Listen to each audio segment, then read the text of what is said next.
comenzamos a grabar, también se comienzan a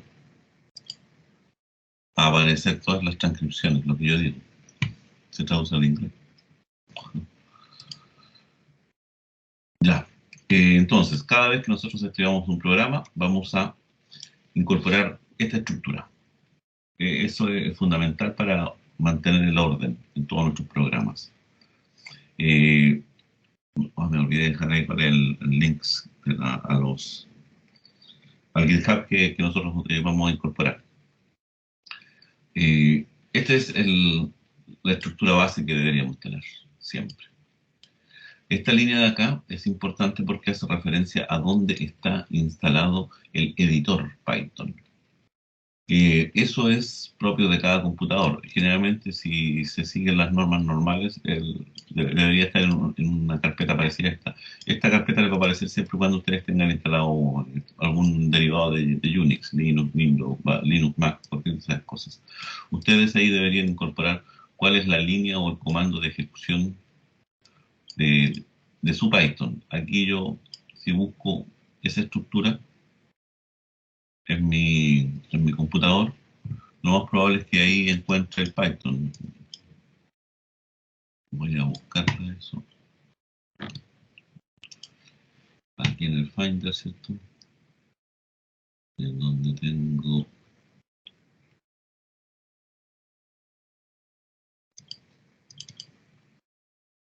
¿Está el UCR? No. Estoy más arriba. Tengo que ir más abajo todavía. Tengo que irme a donde está el equipo. Y si no está aquí, sino que está por acá. En donde, ahí eso lo tienen que buscar ustedes en la carpeta de su computador, en su disco duro, donde dice mi PC siempre. Una cosa como esa. Aquí no, tampoco. No va a tener que hacerlo por línea de comando, porque esa es la estructura interna que tiene el sistema operativo. Ustedes en Windows lo van a poder ver, pero yo tengo que llegar a esa carpeta.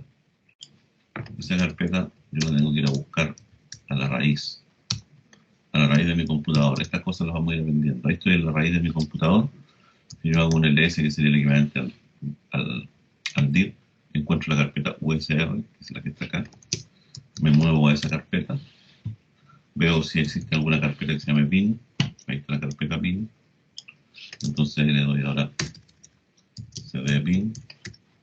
Ahora veo si hay una carpeta que diga Python. Y en una carpeta que diga Python. Ahí está.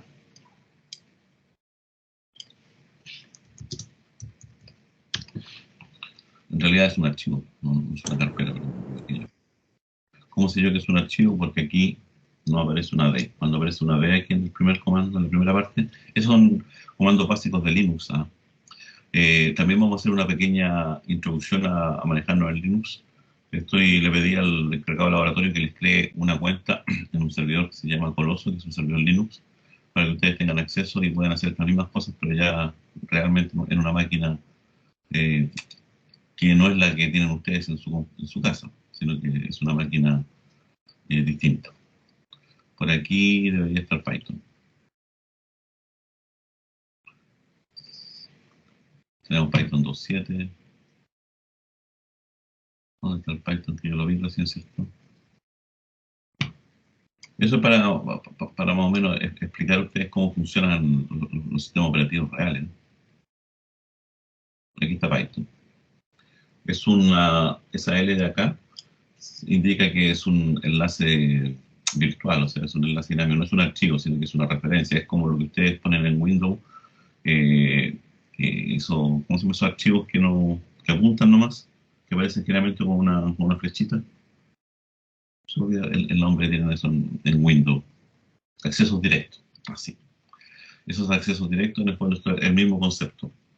Y está haciendo referencia a que cuando yo ejecute Python, él internamente se va a ir a todas estas carpetas y va a ejecutar el Python 2.7. Si le pongo Python 3, ejecuta Python 3. Esa es la idea. Aquí yo debería cambiar esto, entonces debería poner Python 3 porque esto es lo que está en Python 3. Pero esto estaba hecho antiguo, así que no hay drama. Pero eso es, bueno, ahora si ustedes eliminan esa línea no va a pasar nada, porque la única diferencia está en que cuando yo encuentro un programa acá que sea de formato Python y le haga doble clic, si está esta línea, se va a ejecutar. Si no está la línea, no se va a ejecutar. Eso es cuando quieren ustedes ejecutar rápidamente un programa, darle doble clic o, no, o ejecutarlo vía comando o vía Visual Studio Code, es lo mismo. Pero cuando ya lo tienen listo y no quieren entrar al Visual Studio Code para poder ejecutarlo y le quieren dar doble clic, entonces tienen que asegurarse de que la primera línea tiene que ser esta que está acá y tiene que apuntar a dónde efectivamente está el intérprete de Python. Eso es fundamental. Este de aquí, la segunda línea, es una línea para que él reconozca todos los acentos y cosas por el estilo generalmente que ustedes puedan poner. Es los distintos métodos de codificación que existen ahora. Antes existían muy pocos. Entonces ustedes ahí pueden empezar a investigar también cuáles son los métodos de codificación. Este es el UTF-8, que es generalmente el más estándar. Ahí está. Es una codificación de caracteres nomás. Se usa en distintos lenguajes, en distintos sistemas operativos, en distintas cosas. En el fondo es para estandarizar un poco lo que van a ver ustedes. Dice aquí que él lee una página en inglés o un correo electrónico en japonés, no solo domina estos idiomas, sino que lo más probable es que también sea testigo de una marcha triunfante del UTF-8. Es la abreviatura de cómo codificamos nosotros en 8 bits todos nuestros caracteres. Esa es la idea. Aquí pueden ustedes ver todos esos, los orígenes, la definición, pueden estudiar ustedes si quieren. Pero esto en el fondo es lo que me permite a mí reconocer todos los tildes en nuestro idioma, los acentos circunflejos si es que estoy en Francia, la cedil, o sea, que va por abajito si estoy en Francia o en Portugal también, o esos caracteres raros que hay en los países ya más escandinavos. Todo ese tipo de cosas son las que se manejan acá. Y aquí ustedes pueden entender. Ahora, ¿qué es lo que estoy indicando con esa pequeña línea? Lo único que estoy indicando es, ¿sabes qué? Este programa sí está bajo esas condiciones. También, si no la sacan, lo más probable es que les va a patarear siempre por los acentos y cosas por el estilo. Ahora tiene que haber efectivamente una conversación clara entre la codificación que ustedes están escribiendo en su programa y el editor que ustedes tienen. Generalmente los editores por aquí abajito dicen cuál es la codificación que ellos están manejando. Es cosa de ver esa situación nomás. Aquí en Visual Studio Code no me he fijado nunca si efectivamente indica o no indica qué tipo de codificación es la que está trabajando.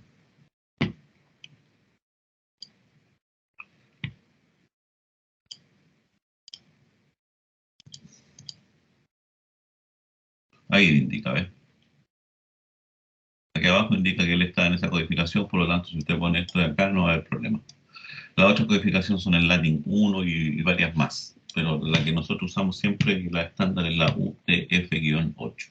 Y se pone de tal forma, de esta misma forma, un símbolo de gato, un hashtag, como dicen ustedes, ¿cierto? Almohadilla, un espacio en blanco, un guión medio, un asterisco, un guión medio, un espacio en blanco, la palabra coding tal cual está aquí con minúscula, 2 puntos, un espacio en blanco, UTF-8, el UTF todo esto en minúscula, otro espacio en blanco, guión medio, asterisco, guión medio. Esa estructura base, siempre, tal cual. Es cosa que la pongan siempre ustedes, ¿no? Y ahí vamos a... Después viene la parte en donde nosotros vamos a poner las bibliotecas que vamos a importar, que es la que vamos a trabajar fuertemente en esta primera parte del curso. Aquí vamos a ver las 3 formas distintas de importar bibliotecas. Importar una biblioteca completa, importar un módulo específico de una biblioteca o darle un seudónimo a una biblioteca. Eso vamos a estudiar esos 3 conceptos cuando ya trabajemos con las bibliotecas. Después vienen las funciones. A continuación ya debiese poner aquí toda la declaración de las funciones. Y después el código principal. Y el código principal viene siempre precedido por esta instrucción. Es una instrucción, un if, que es para hacer la referencia. Todo lo que está arriba no se va a ejecutar hasta que no parta las instrucciones desde aquí hacia abajo. ¿Qué es lo que hace este if? Me divide nomás el programa en 2 partes, lo que es ejecutable directamente cuando yo cargo mi programa, de aquellas cosas que no sean ejecutables, pero que sí se pueden ejecutar si es que hay alguna invocación desde el programa principal o desde la estructura principal o el código principal de mi programa. Eso hace esta definición. Todas las cosas que están aquí hacia arriba generalmente son cosas no ejecutables directamente, sino que son necesarias de que aquí abajo en esta parte exista una instrucción que las invoque o las llame o las denomine o las vaya a buscar, como le quieran ustedes encontrar en los libros. ¿Y qué significa? Este es este guión bajo, name guión bajo, es una variable del sistema. Existen muchas variables en el sistema, no solamente esta. Y esa variable devuelve, cuando usted ejecuta un programa, les devuelve algo. Si esa variable en su interior tiene este string, ojo, miren, tengo comillas dobles, por lo tanto es un string. ¿Qué estoy preguntando? Si el contenido de esta variable es igual a main, significa que efectivamente estoy en un programa principal y por lo tanto se van a ejecutar todas estas instrucciones. Si no devolviese esto, no se ejecutan instrucciones y continúa con la que está acá. Por definición, yo no debiese poner ninguna cosa a este mismo nivel. Yo he visto que algunos el semestre pasado sí lo hacían y ponían igual instrucciones acá. Si usted pone una instrucción a este nivel aquí abajo, pase lo que pase, siempre se va a ejecutar, independiente si estaba o no estaba en un programa principal. Por lo tanto, la forma es esta. Esta es la manera clara y lógica de hacer todas estas, de hacer todo este trabajo.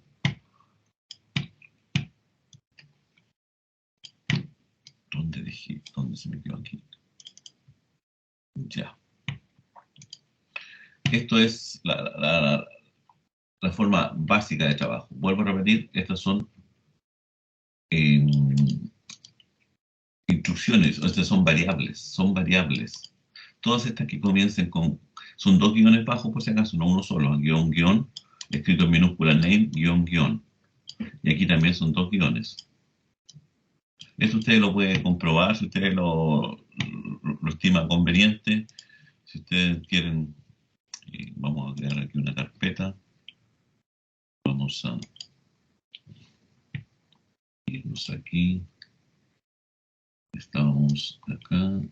Tenemos la carpeta nosotros donde llevamos todo el GitHub. Eso. Aquí vamos a crear una carpeta de programación.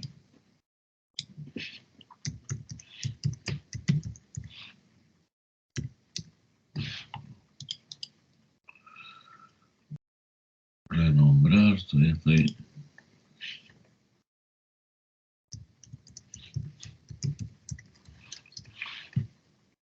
Ya. Vamos a apuntar a esa carpeta. Recuerden, cada vez que abran ustedes el Visual Studio Code, asegúrense de estar apuntando a la carpeta donde quieren dejar todas las cosas, porque si no después no van a encontrar los archivos, lo que siempre el profesor, si ahí está el programa, tiene que usted abrir acá, ir a la carpeta que usted quiere y decirle, esa es mi carpeta raíz. Por lo tanto, todo lo que tú hagas ahora sí lo vas a poder encontrar. Ya. Ahora estoy dentro de mi carpeta, entonces ahora si yo creo un nuevo archivo o lo que yo tire adentro, efectivamente lo va a reconocer.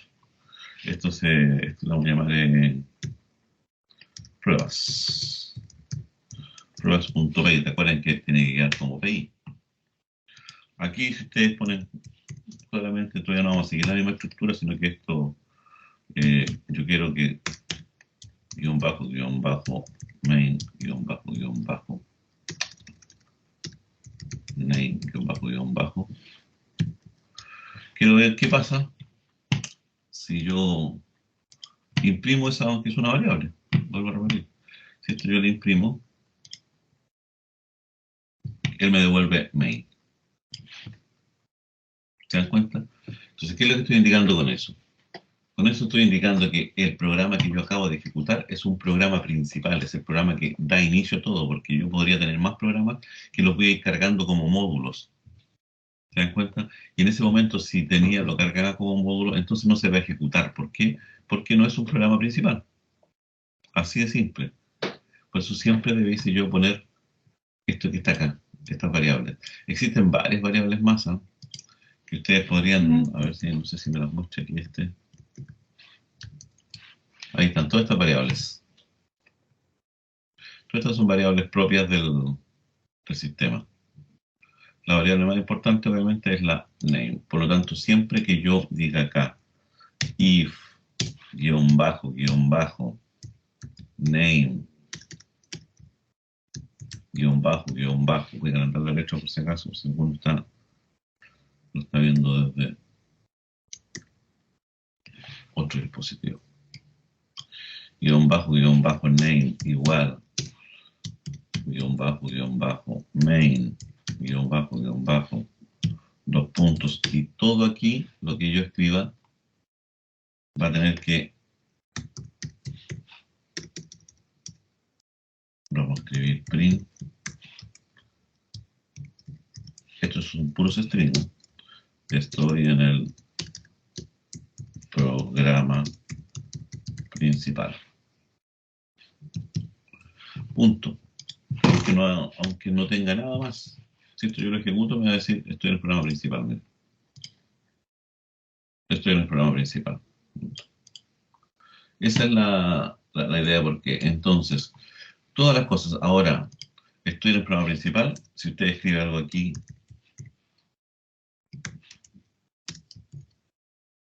no estoy en el programa principal, y yo así he visto algunas cosas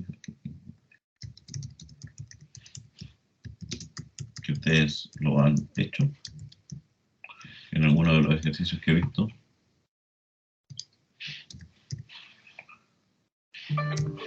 Cuando hago esto, hago las dos cosas. ¿Por qué? Porque efectivamente estaba en el programa principal, hago lo que debo hacer cuando no estaba en el programa principal, pero después continúo haciendo todo lo mismo. Es decir, si yo pongo esto, en el fondo no tiene sentido si es que pongo instrucciones aquí abajo. Estas instrucciones no deben ir nunca.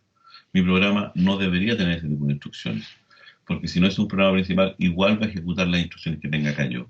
Esto es para evitar que yo ejecute instrucciones que no corresponden. Esto lo vamos a ver claramente cuando veamos el tema del import. Pero esa es la idea de por qué tenemos que tener siempre esta estructura base. ¿Ven? Esa es la estructura base y si ustedes llegan y la copian acá, tengan cuidado. ¿Por qué? Porque aquí, miren, transformó algunas instrucciones, ¿cierto? Aquí, código principal, declaración de funciones, aquí no tiene que ir el if, guión bajo. De hecho, ustedes esto lo podríamos nosotros dejar copiado como un esqueleto, y después cada vez que ustedes ponen un programa que en forma automática descargue esto.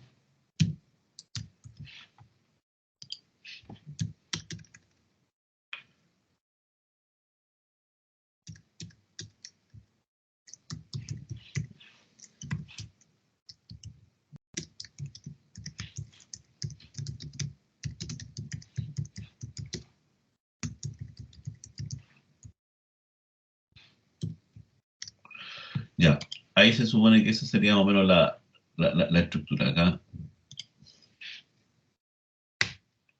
ahí deberían ir las bibliotecas, ahí está la primera instrucción, el código principal. Vamos a separar esto para que me quede claro. Ya. Esa sería la estructura base que debería tener cualquier programa mío. Cualquier programa que yo lo eche a andar. Este es el programa principal. Es lo que les decía yo, que como este programa yo ya lo dejé, le puse esta instrucción, si yo pruebo ahora, nos va a dar un sendo error. Si yo me voy aquí a mi carpetita, ¿cierto? Busco el Git, la programación, el programa este. Si le doy doble clic, no lo puede abrir. Trato de usar el Xcode. ¿Por qué? Porque no estoy apuntando al archivo que efectivamente yo debería. Quit. ¿Ven? Pero si ustedes lo hacen bien, creo que esto, si le pongo Python 3, debería funcionar. Creo. Pero como nunca uno echa a andar los programas de así con doble clic, estas cosas, así que no nos complicamos mucho. ¿Dónde dejé esta carpeta? Ya, vamos a devolvernos para que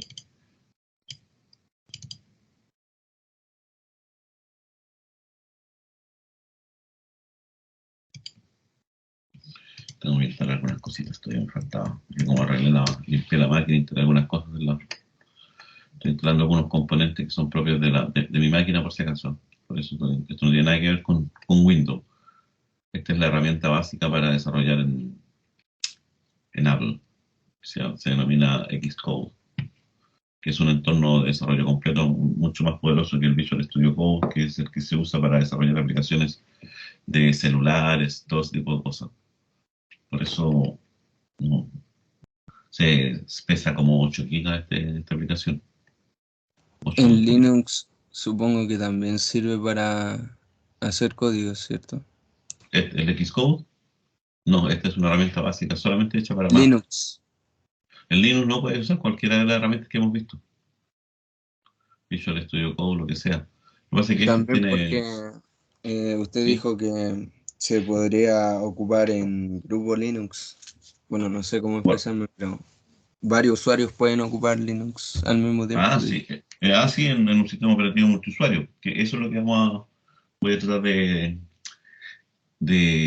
echar a andar también apenas pueda con el encargado del laboratorio. Estamos creando una máquina, un servidor, una máquina que se llama Coloso. Le vamos a dar las direcciones después y ustedes se van a conectar directamente a esa máquina y de manera multiusuaria. Y ustedes van a tener dividido es como tener dividido mi disco duro en distintos pedacitos. Y cada uno de esos es un computador para ustedes. Obviamente nosotros restringimos ahí el espacio en disco también y que no lo consuma mucho, si es para probar. Para probar todos estos comandos que ustedes me ven de repente hacer a mí aquí en la pantalla negra, que ustedes también los vayan repitiendo. Son los mismos porque Linux y Mac es la misma historia. Vamos a llegar a eso de tal forma de poder conectarme yo a otras máquinas. Esa es la idea. Voy a preguntar al Luis si está lista las máquinas o no. Este es el entorno del Xcode. Eh, si usted quiere crear un nuevo proyecto, aquí les pregunta, ¿quiere hacer una aplicación? ¿Para qué quiere? ¿Para iOS? ¿Para Macs? ¿Para watchOS? ¿Para tvOS? ¿O para aplicaciones normales? ¿O algo que sea multiplataforma? Si quiero trabajar para iOS, es decir, para lo que es el sistema operativo de las tablets, de los celulares, ¿qué quiere hacer? ¿Qué quieren hacer? ¿Un juego, realidad aumentada? Y él les entrega y les provee muchas más herramientas. Aquí lo mismo. Si quieren hacer para el WatchOS, este es para hacer aplicaciones para los Apple Watch, para los relojes. Y el TVO es para hacer para ese TV Box que es de Apple, aplicaciones. Smart TV de Apple.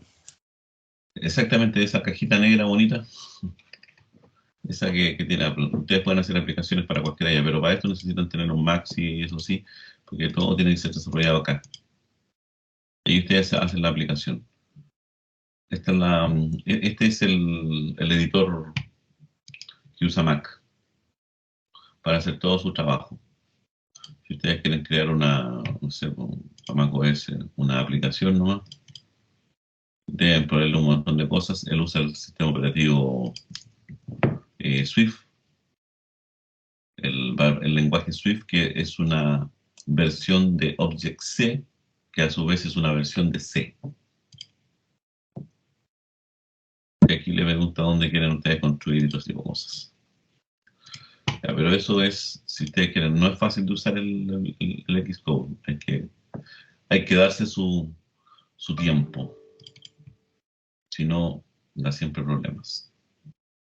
Aquí abrió el programa, no debería haberlo abierto porque no sé a dónde me está apuntando con mi famosa línea esta que le dije yo, esta que está acá. Pero en Windows le va a funcionar sin problemas si ustedes ponen acá la dirección donde está el Python 3. Ahí no va a haber ningún tipo de drama. Ya, una vez que tenemos esto, aquí vamos a ir probando nosotros las distintas situaciones que vamos a ir trabajando. Esa es la estructura base. Lo otro que siempre yo les voy a pedir que por favor,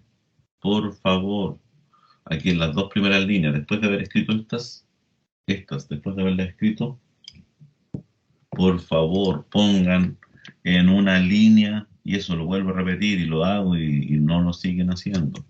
En una línea, los autores del programa, cuando tengan que enviármelo a mí, para que quede ahí como un comentario, es lo que yo les mencionaba.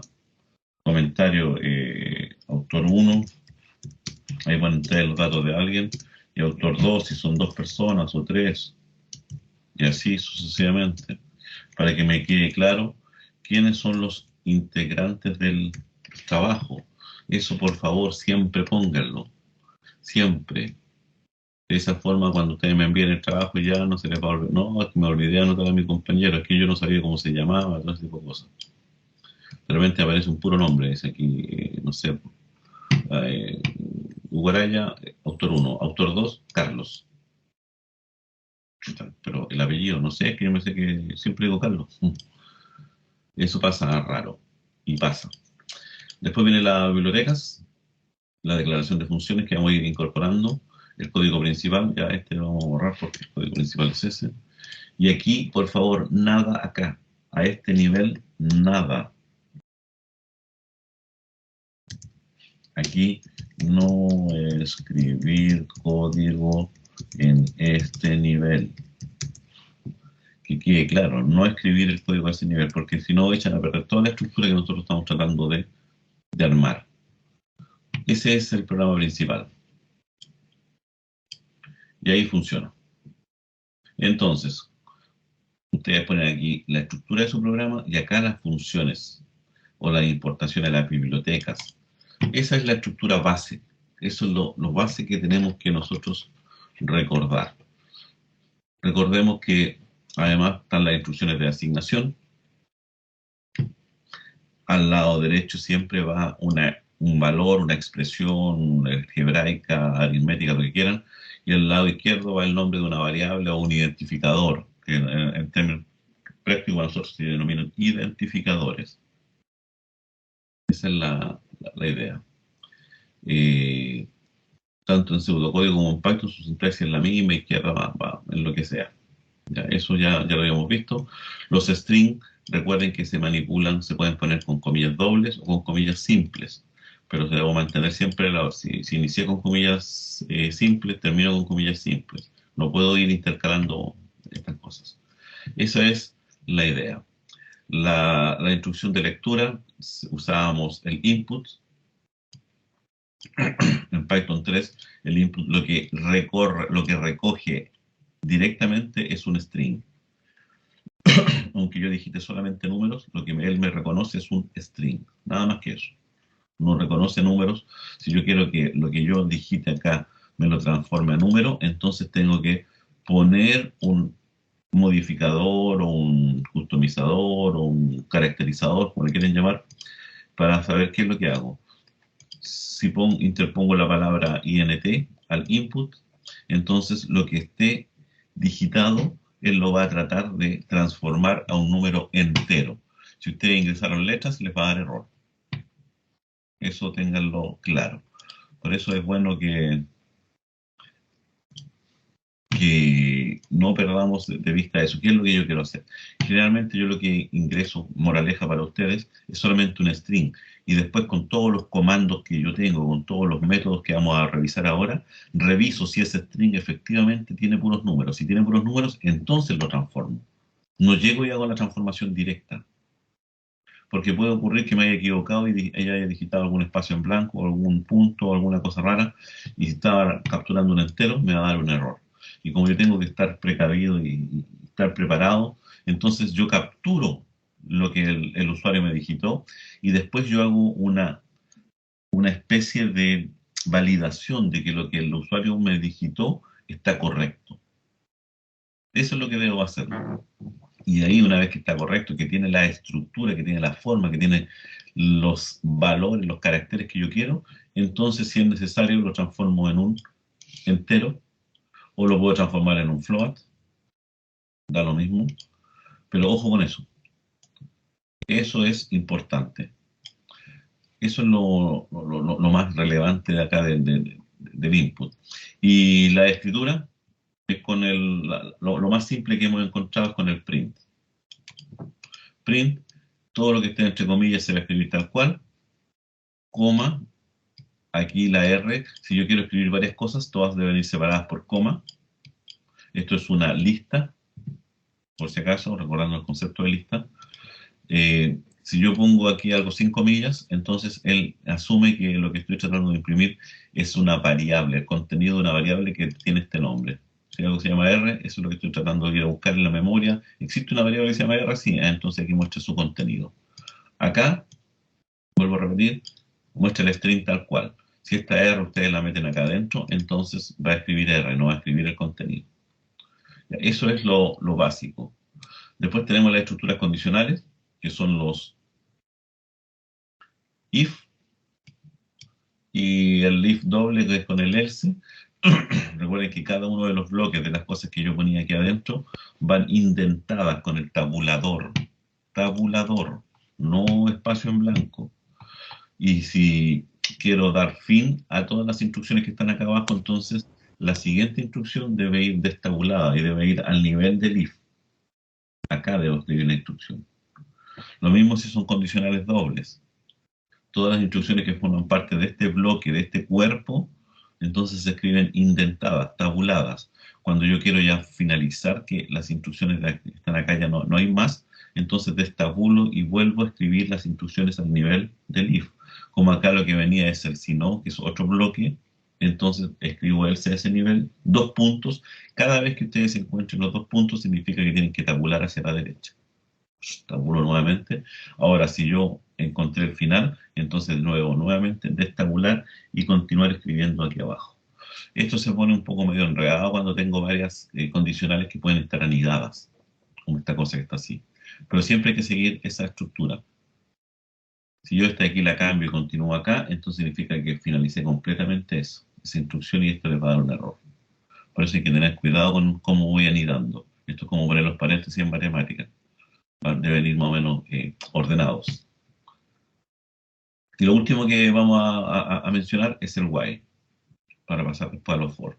El while es la repetición varias veces un mismo bloque de instrucciones. Recibe la misma sintaxis, la palabra mágica es while, o mientras, o repetidor, una condición, los dos puntos, como yo acabo de decir, si hay dos puntos, todo lo que viene a continuación, indentado a la derecha, hasta donde formen parte estas instrucciones.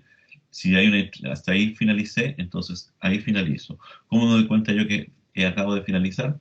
Porque debo continuar las instrucciones aquí abajo, debajo del while. Entonces, ¿qué es lo que se repite? Lo que está aquí adentro. Una vez que deja de repetirse, continúa con lo que viene aquí abajo. Vamos a ver después el para, el for que se denomina, pero vamos a dejarlo hasta ahí por el momento. Y vamos a volver a retomar este tema de el input. Déjenme ver, parece que están llamando.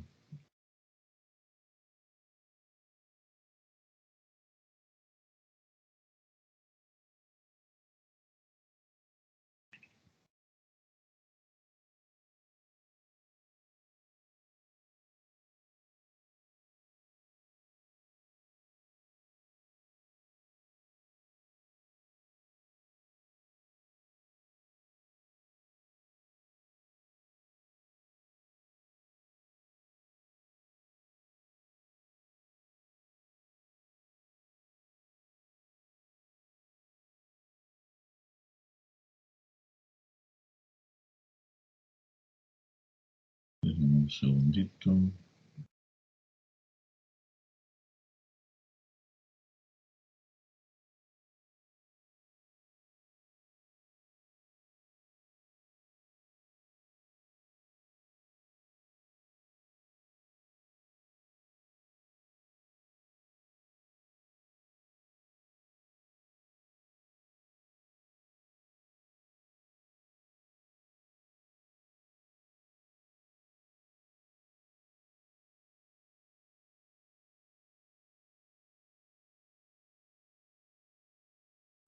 Ya. Esto es lo que nos mencionaba. ¿Qué pasaba esto? ¿Cómo puedo trabajar esto? ¿Cómo puedo ir jugando? Entonces, si yo leo un número y pongo acá input, ingrese número.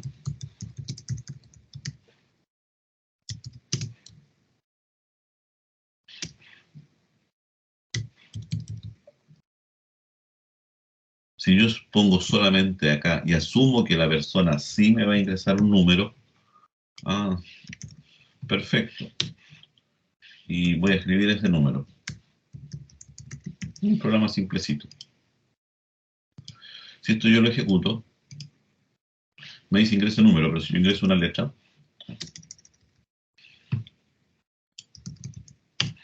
me da un hermoso error. ¿Qué pasa ahora si yo ingreso un número? Ingreso un número y le digo 1 espacio en blanco 2. También me da un error. ¿Por qué? Porque lo que él está capturando es la totalidad de lo que yo digito. Sería entre comillas, en teoría esto que está acá, entre comillas, él estaría reconociendo esto. Eso es lo que estaría asignando yo. Y por lo tanto no lo podría hacer. Otro me puede decir, ay, ¿qué pasa si yo pongo ahora el 1.2? También es un error. ¿Por qué? Porque 1.2 tampoco es un entero, porque también tiene un carácter raro. En este caso, pero ¿qué pasa si le pongo float? Y ejecutamos ahora. Y entonces ahí vamos probando.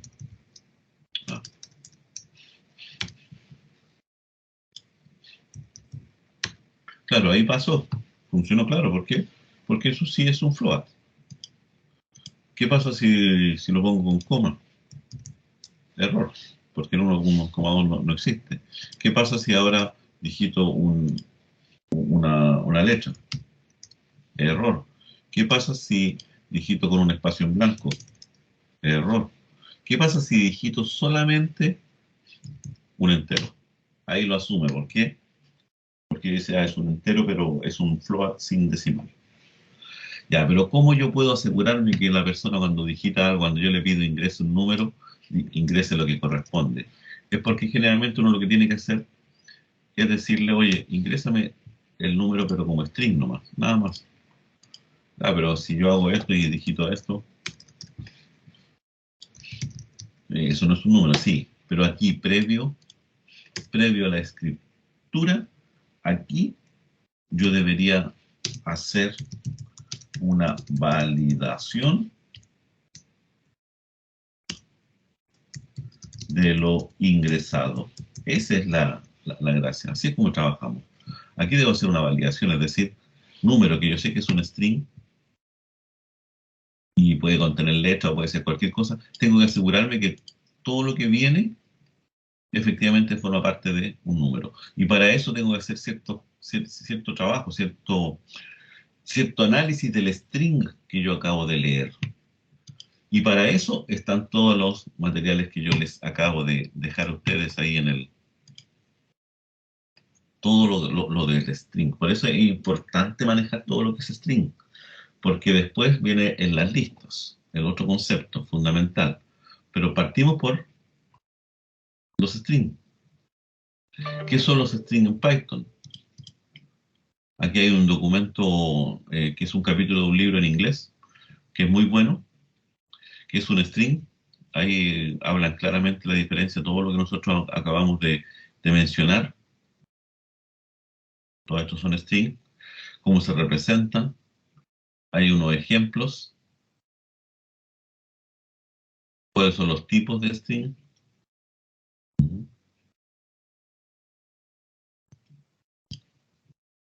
¿Qué puede hacer usted con los strings? ¿Cómo los puedo concatenar, unir, pegar? Eso es concatenar. Si tengo el string 1 good y el string 2 day, entonces si yo hago la suma de los dos, string 1 más string 2, no es que se vayan a sumar, sino que se concatenan, se pegan. Por lo tanto, el string 3 diría good day. Lo mismo si yo los tengo aquí como string constantes, funciona igual. El largo de un string, aquí ya lo habíamos mencionado, es con el len, importante. Generalmente siempre vamos a necesitar trabajar con el len. ¿Cómo puedo accesar a los caracteres? Vuelvo al tema Cada carácter es de un string, tiene una ubicación. Se empiezan a contar los caracteres desde el 0. La H es el 0, el valor 0 es el que se encuentra en la posición 0. La E se encuentra en la posición 1, la L en la posición 2 y así sucesivamente.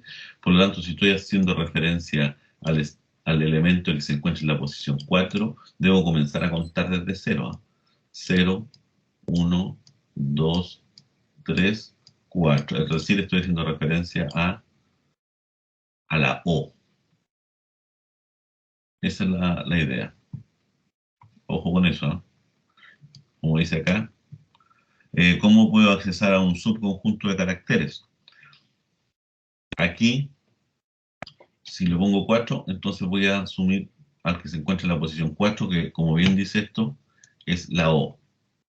Si yo pongo esta sintaxis de slice o rebanadas desde el 1, 2.5, significa que voy a recuperar un trozo del string nomás, que comienza en la 1, es decir, en la E, y finaliza en la posición 5, pero sin considerar la 5. Eso es importante. 1, 2, 3, 4, 5. Es decir, va a recuperar hello sin H. Esto que está aquí.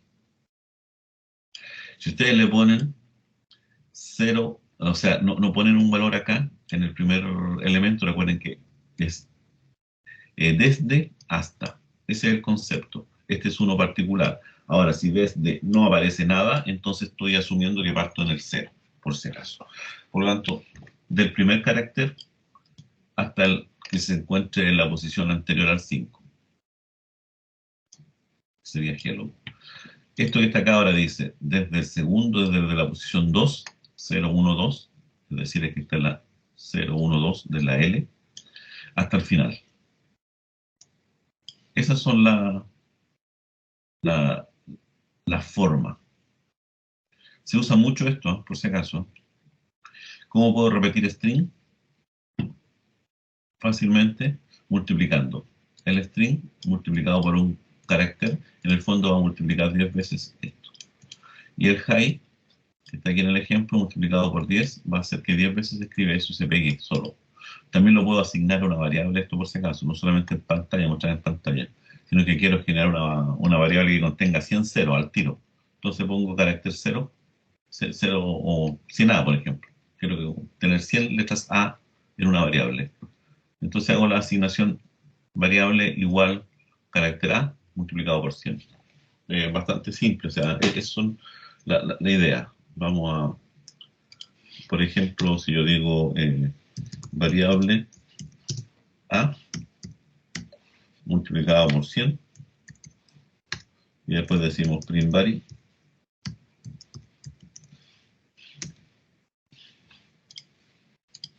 si ejecutamos esto, ingrese un número aquí, estamos probando nomás, no pasa nada, y ahí tengo las 100 veces eso, ¿se dan cuenta? Ahora imagínense que ya tengo 100, y ahora voy a sacar vari 1 y voy a decir vari por 100.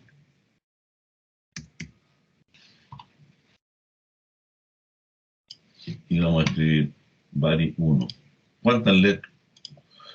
¿Cuántos ceros voy a escribir en realidad? O, perdón, ¿cuántas letras A?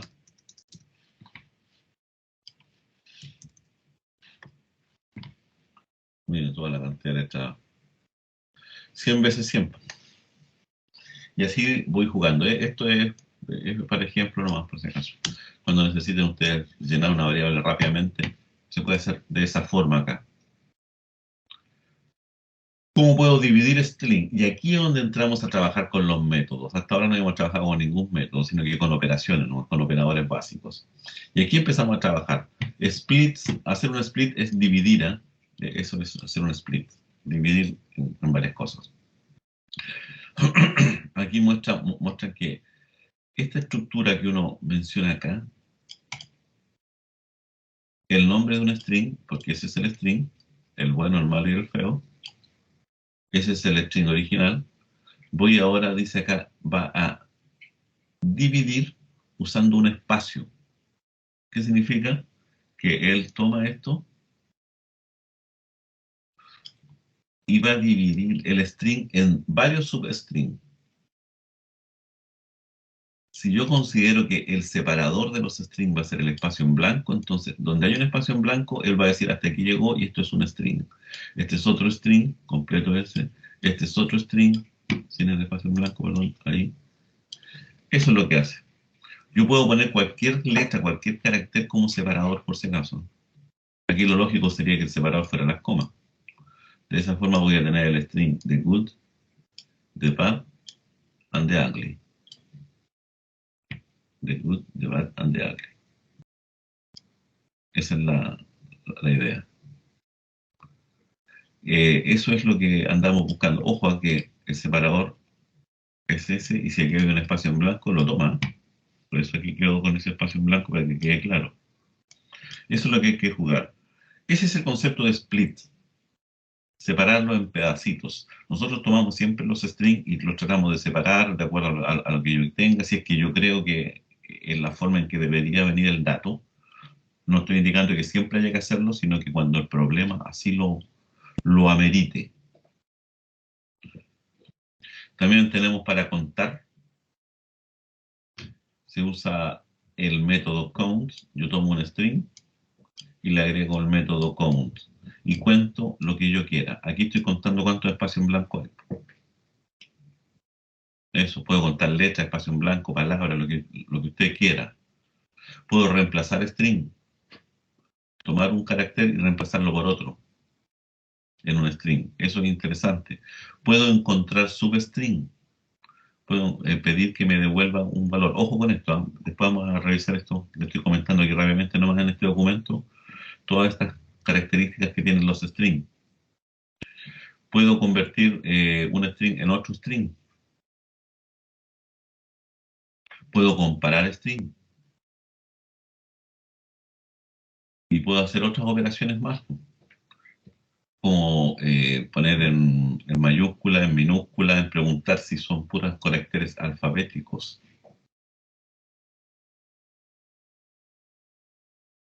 Preguntar si son todas mayúsculas. Funciones, método nombres. Mire. Existen, pero lo que ustedes les antoje pueden hacer con los strings. Aquí hay una forma distinta de imprimir. ¿Eh? A veces se usa esto en algunos documentos, pero necesitamos un poco más de conocimiento para eso.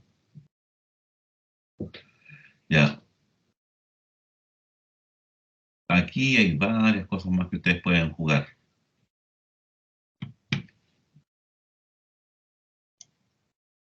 Ahí está la biblioteca string. Hay varias cositas más que las podríamos trabajar. Ya, pero yo les voy a dar aquí, para que no se nos enrede un poco el cuento, aquí ese es el documento clásico. Eso está en este libro por si acaso. Este libro que ya se los dejé ahí arriba en internet, viene completo. Ustedes lo bajan.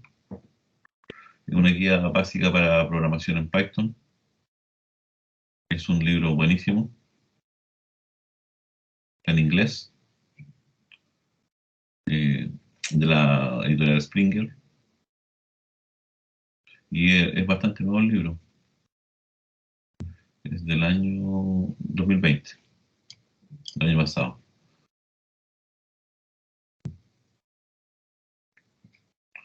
Y aquí hablan de muchas de las herramientas. Aquí usan ellos PyCharm, creo, pero nosotros usamos Visual Studio Code, así que pueden ustedes ahí elegir, y aquí están todo lo que podemos trabajar, cómo instalarlo, todo eso, todo lo que ya nosotros hicimos el semestre pasado, todo eso viene acá en Python.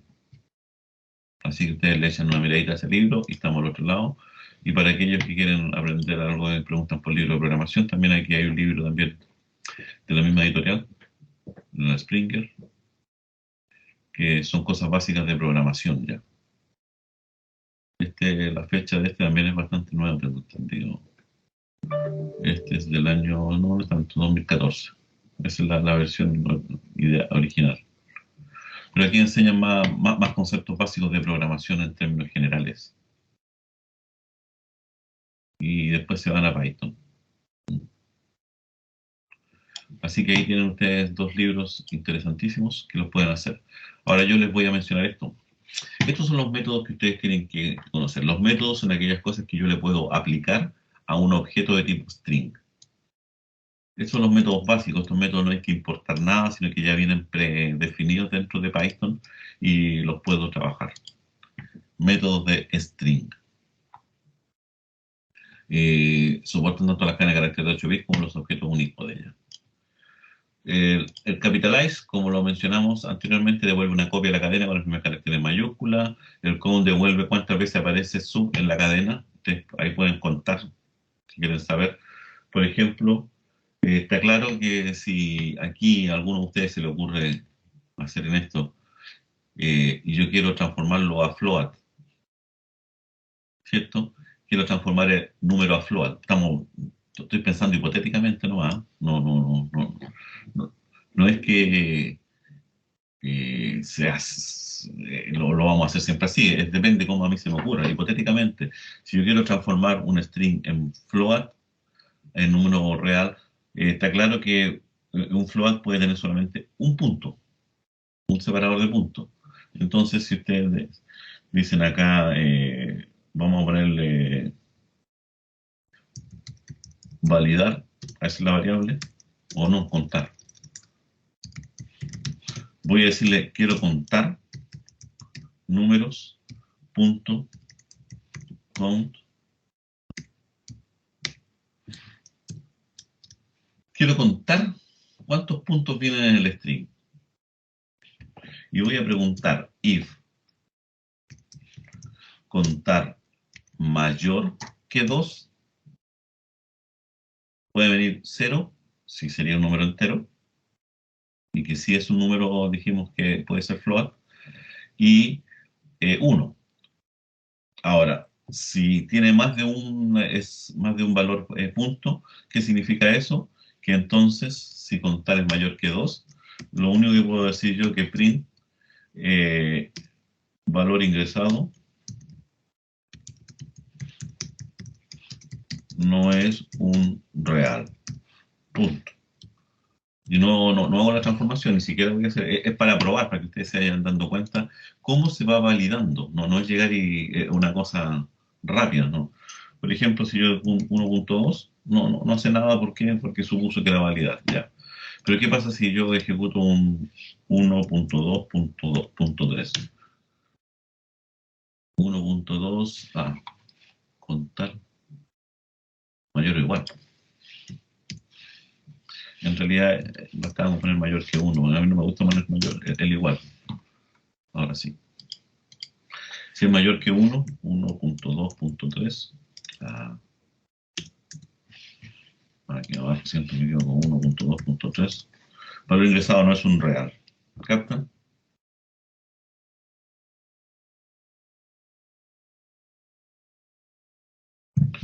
Ya, eso, ahí hay primero un primer acercamiento a la validación, es decir, ya logré detectar algo, pero ahora tengo que asegurarme que, porque ahora si esto yo, vamos a poner aquí else, y vamos a poner un print, parece real. La vamos a poner parece real, no va. Vamos a ejecutar esto. Si yo pongo 1.2, dale con escribir acá arriba. 1.2, me dice, parece real. No estoy asegurando porque todavía faltan hacerle un montón más de comparaciones, pero este me dice claramente que no es un real. Ahora, ¿por qué? Porque si yo pongo, por ejemplo, A.D, me dice que parece real, pero A y D no son números. Entonces hay que seguir buscando. Pero eso es para que vean ustedes cómo voy construyendo, cómo se me va ocurriendo a mí con alguna de estas instrucciones. Ya, el cómo me devuelve algo. Puede servirme, sí, puede servirme de alguna u otra forma también. Hay otra versión, hay otro método, que se llama el método encode.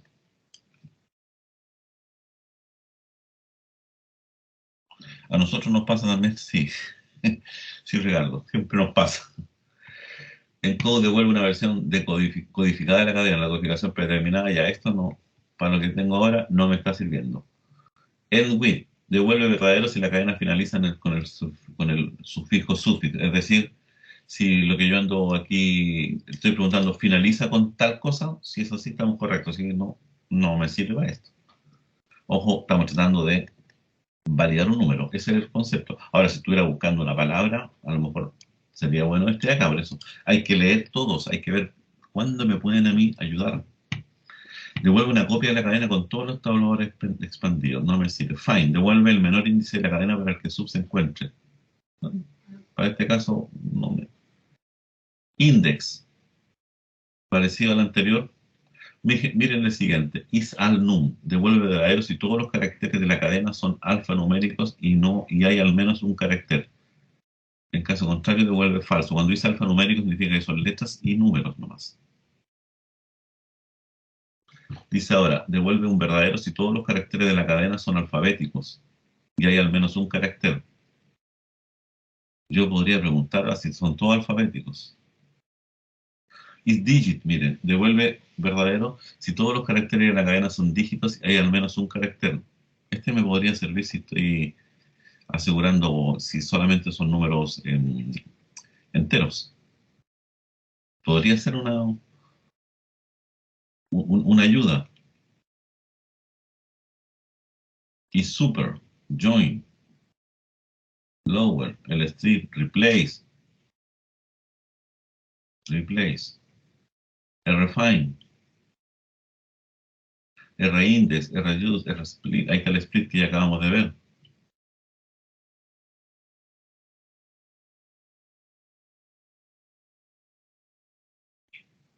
Tenemos todos esto, miren. Entonces, ahora empezamos a decir, pero ¿cuál uso? Bueno, ahí está la gracia. Nosotros cuando programamos, lo que les enseñamos a ustedes son herramientas, pero usted es el que tiene que construir el objeto. Si yo si yo soy carpintero, yo le enseño a usar el serrucho, la sierra, no sé, pues la caladora, el martillo, el cepillo, todas esas herramientas que usan los carpinteros, se las enseño a usar. Pero usted es el que tiene que hacer el mueble. Usted sabe cuándo voy a construir una silla, entonces qué herramientas son las que me van a servir para la silla. Que a lo mejor son distintas las herramientas que voy a necesitar si quiero hacer la mesa o quiero hacer un escritorio. Pero usted conoce el manejo. Eso es lo que eso es lo que nosotros les enseñamos a ustedes. Por eso nosotros les enseñamos herramientas, el manejo de la herramienta. Y usted se tiene que encargar de construir el mueble. Por eso necesitamos estudiar estas cosas, analizarlas. Ya vimos ahí el método. ¿Existirán otros aquí? Eso ya lo vimos esos.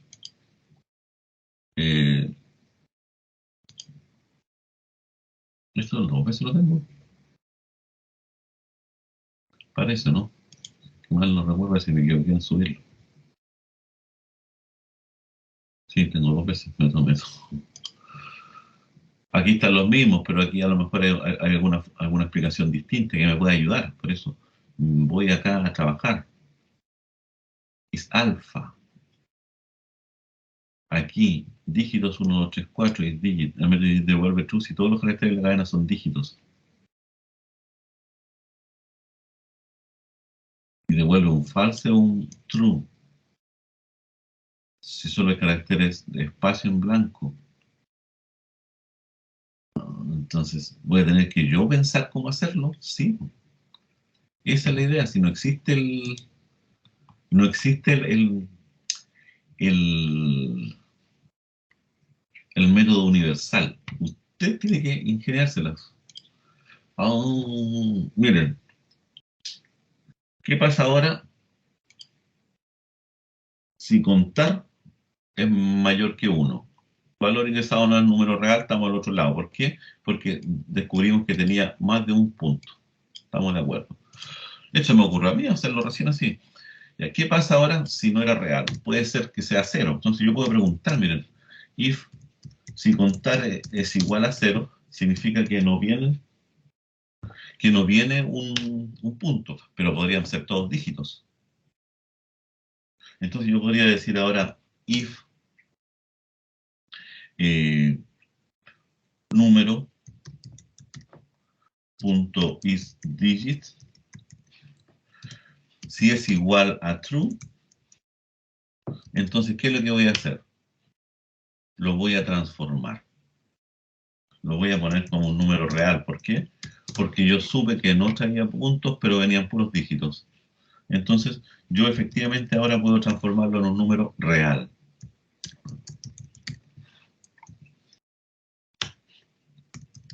Y voy a transformarlo y lo voy a escribir.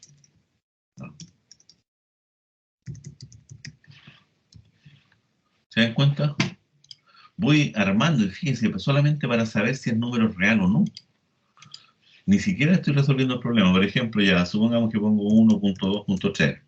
Dale otra vez, ¿cierto? 1.2.3, ya. Me dice valor, no es real, estamos de acuerdo. Nunca va a ser real porque tiene más de un punto. 1.e. ¿Parece real? Sí. Parece real, ¿no? ¿Por qué? Porque tenía un punto. ¿Se dan cuenta? ¿Qué pasa ahora si tenía buenos números? Ahí se supone que contar es cero, son puros dígitos, y me lo escribe.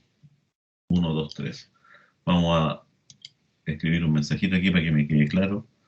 Lo transformo. Lo transforma y debería ser no número, sino que real. Ya. Volvemos a ejecutar nuevamente y le ponemos el 1, 2, 3. Ahí lo transforma, ¿ven? Yo ingresé 1, 2, 3, lo transforma en real. Pero ¿qué pasa si...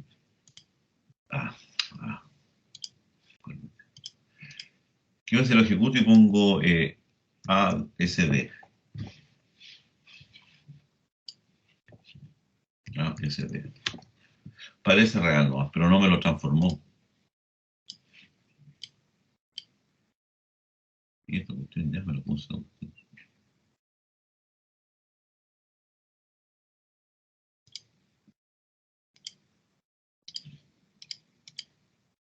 Ya. Ejecutamos de nuevo. Ya. Si yo ingreso eso, se supone que aquí en contar no encontró puntos, por lo tanto pregunta 0. Ahora pregunta si son dígitos. No. Y por lo tanto me sigue insistiendo que parece real, pero no lo pude transformar. ¿Se dan cuenta? Ya. Entonces ahí empiezo a armar. Lo puedo pensar de esta forma, lo puedo pensar de otra. ¿Qué pasa ahora si contar era mayor que era igual a 1? ¿Cómo debería asegurar yo que todos los caracteres son dígitos o no? ¿Se dan cuenta? Ahora empiezo a pensar nuevamente. Si supongan que ingresé el número 12.57. Si este número lo analizo acá, ingreso 12 por contar es mayor o igual que 1, mayor que 1 no, porque tiene un solo punto, porque contamos aquí en contar por si acaso es esto. ¿Eh? Contar es saber cuántos puntos existen, porque yo puse la función count. ¿Cuántos puntos existen? 1. Perfecto. Contar es mayor que 1, no, se va por acá. Contar es igual a 0, no, porque es 1. ¿Cómo transformo este número ahora? Yo no podría llegar y decirlo, no, porque todavía podría venir una cosa así como a punto eso, donde efectivamente igual caemos en esta misma línea, estamos con un punto, pero no todos los caracteres son string. ¿Qué debería hacer yo? ¿Cómo se me podría ocurrir a mí jugar y eliminar eso? Y ahí es donde empezamos a ver, chuta, ¿qué podríamos nosotros jugar de todos los métodos que hemos visto? De todas las formas que hemos visto. Podríamos separar la cadena texto con el separador que sea el punto y ver si el lado izquierdo es un número y el lado derecho es un número. Exacto, es una buena, muy buena alternativa. Vamos a tratar de implementarla, ¿cierto? Ojo con eso, ¿ah? Ya, aquí, si contar es igual a 0, hace eso. Y si contar, vamos a ponerlo tal cual, no, después vamos a arreglar el código. Si contar es igual a 1, para que te le quede claro. Lo que dice su compañero es que voy a dividir mi string. Dividir. Ya, dividir va a ser igual a número punto split y el separador es el punto. Ojo que cuando hago esto, dividir es una lista.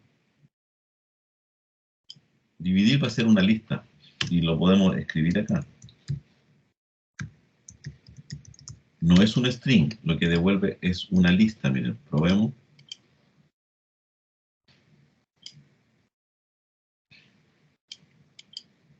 Ya, vamos a probar 12.34. Hay una lista, ¿ven? Una lista en donde el 12 es el separador, el 12 es ese string y el 34 es el otro string. Por lo tanto, yo tengo claro que en mi lista van a haber dos valores siempre. Y ahora yo esos dos valores tendría que asegurar que ambos son dígitos. Si ambos son dígitos, entonces yo paso a transformar. Lo paso a transformar porque efectivamente estamos en lo correcto. ¿Y eso cómo lo logro? Preguntando nuevamente, if, ojo, que aquí ahora dividir es un string, es una lista. Por lo tanto, si es una lista, recuerden que nosotros fijamos los elementos de la lista de esa forma. Dividir sub 0 estaría haciendo referencia a este elemento. Punto is digit igual true. Y podríamos usar el AND. Dividir lo podría hacer por separado, junto. Aquí ya es criterio del programador, ¿no? Punto is digit. Yo estoy tratando de hacerlo lo más normal posible, en el sentido de no incorporar muchas cosas raras. Aquí el ideal siempre es separar esto para que ustedes queden claro cuáles son las preguntas. Esa es una pregunta. Esto es ayuda nomás por si acaso, ¿eh? Y esta es la otra pregunta. ¿Se dan cuenta? Ya. Y si eso ocurre, entonces yo debiese hacer esto mismo.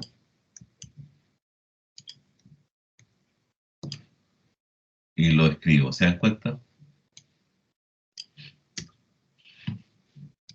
Veámoslo ahora.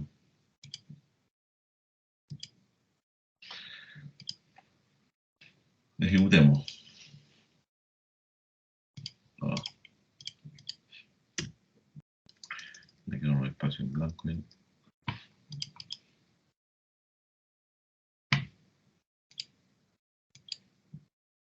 Ya, vamos a ingresar el número, por ejemplo, 12.34. Lo transforma. Esto ya es un número. Ese parece real, después lo vamos a cambiar. ¿Qué pasa ahora si yo ejecuto esto e ingreso, por ejemplo, 12.as? No debería. Parece real, no me lo transformó, ¿se dan cuenta?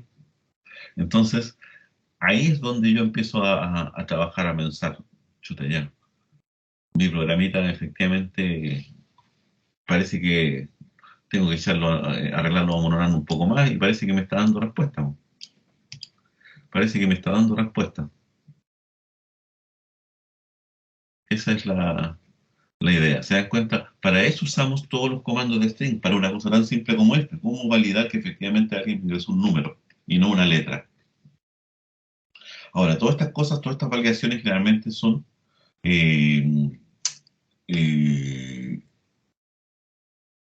implementadas en una función. Una función que valida. Una función valida entero, una función valida real, una función valida... No necesito que vengan puras letras. Una función valida letra, entonces... necesito construir todas esas funciones, y todas esas funciones que ustedes van construyendo, en realidad, se van transformando tranquilamente después en una biblioteca propia de ustedes. Ya después no tienen que volver a escribirla si lo hicieron tan bien, y entonces después ustedes capturan el dato nomás, se lo envían a la función, y la función les va a devolver el valor que corresponda, devolver un verdadero o un falso. Si es verdadero, estamos al otro lado, si no, no nomás. Y esa es la manera de, de usar los strings. No sé si más o menos les queda claro. Eh, Vuelvo a repetir, yo les estoy enseñando a ustedes herramientas, pero no les puedo enseñar el mueble, porque son ustedes los que tienen que construir el mueble, porque son ustedes los que saben qué tipo de muebles quiero, cómo lo quiero, de qué color, de qué madera. Son ustedes los que tienen que ir adaptando y se tienen que adaptar a las herramientas. Las herramientas con las que tenemos. Cada lenguaje de programación tiene herramientas distintas. Eso es fundamental. Cada lenguaje de programación tiene herramientas distintas, unas más avanzadas que otras, otras menos avanzadas. Pero yo lo puedo hacer. ¿Por qué? Porque a mí me pasa un martillo, un cincel, un destornillador nomás y tengo que con eso ser capaz de construir nuevas herramientas. Y después, con esas nuevas herramientas, construyo otras herramientas más. Y así sucesivamente voy trabajando hasta lograr eh, tener mi set completo de trabajo. Esa es la idea de aprender a programar. Y ese es el concepto de las bibliotecas. Así es como nacieron las bibliotecas. Porque a alguien se le ocurrió primero crear una biblioteca y incorporando sus cositas básicas y después se dio cuenta que era una biblioteca muy bonita y la puso a disposición de la gente, para que la gente diga, ¿saben qué? Todos estos métodos que ustedes han visto aquí, todos estos métodos, el Digit, alguien lo hizo. Y a mí lo único yo lo llamo nomás y lo utilizo, es una biblioteca. Lo utilizo nomás y ¿qué es lo que hago? Me devuelve si es verdadero o falso nomás. Eso es la idea de por qué necesitamos aprender a programar. Eso es programar. Programar no es saber de memoria todos los lenguajes. Programar es tener claridad cómo usar las herramientas que me provee a mí un determinado lenguaje de programación. En este caso, Python me entrega, pero muchas herramientas. Todas estas cosas que yo hago acá en Python, este isDig y todo este tipo de cosas, generalmente en otros lenguajes hay que implementarlos previamente a poder usarlos. Entonces yo voy construyendo. Esa es mi sugerencia al respecto. Construimos nuestro mundo. Y a eso después nosotros lo vamos a enfocar, enfrascar y van a trabajar ustedes más adelante en programación avanzada, unos cuantos cursos más adelante. Y es el concepto de los frameworks, marcos de trabajo. Los frameworks efectivamente son montones de bibliotecas con funciones que ya alguien hizo. Y yo solamente las implemento, las busco, las uso. Pero si yo necesito incorporar algo nuevo, tengo que construirlo. Eso somos nosotros. Los informáticos no solamente usamos las bibliotecas, sino que a partir de las bibliotecas construimos unas nuevas bibliotecas, unas más avanzadas, distintas, más bonitas, con lenguajes distintos. Ahí hacemos todo lo que a ustedes se les pueda ocurrir. Ese es el concepto. Así que eso es lo que yo los invito a ustedes. ¿Cómo podemos hacer esto? ¿Se dan cuenta? Esto sería una función. Si llegamos a eso, a repasar un poco el concepto de función. El concepto de función es valida real. El valida real, ¿qué es lo que hace? Va a recibir un valor. Le vamos a llamar número, para no tener que copiar nuevamente el código. Ahí tenemos una función. Recuerden que cómo se crea una función rápidamente. Def, el nombre de la función. Vamos a repasar todo esto, sino que para indicarle a ustedes cómo es el poder que tenemos nosotros cuando aprendemos a programar. Esa es la idea. Yo ingreso el número. Todo esto que está aquí lo vamos a sacar de acá y lo vamos a pegar acá como parte de la función. Oh, creo que me equivoqué. Ya. Vamos a copiarlo y lo vamos a pegar ahí. Y lo vamos a sacar de acá abajo, mire, para que vean ustedes cuál es la gracia después de ir trabajando. Aquí yo voy a ir y voy a llamar a la función valida. Voy a llamar a la función le voy a poner status.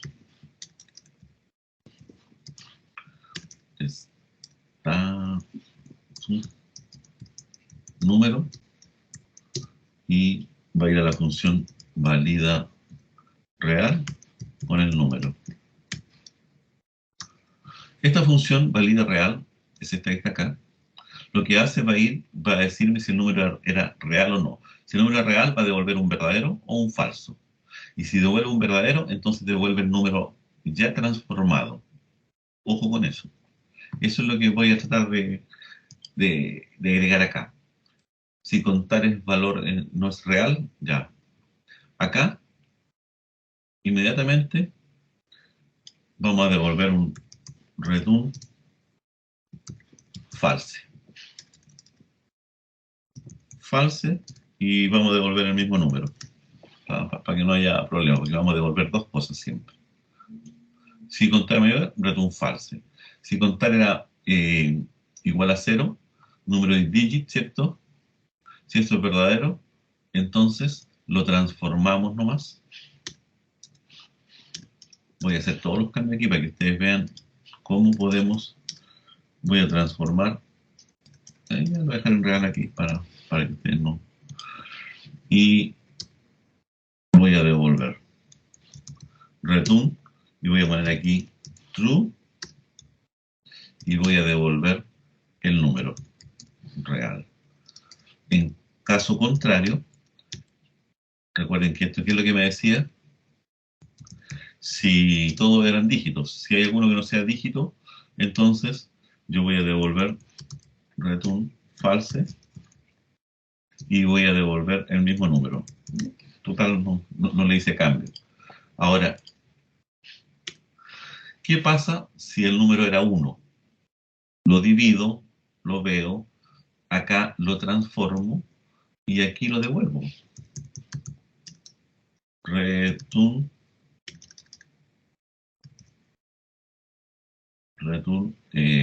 este es verdadero, true, y devuelvo el número transformado, real. En caso contrario, ¿cierto? ¿Qué es lo que voy a devolver? Return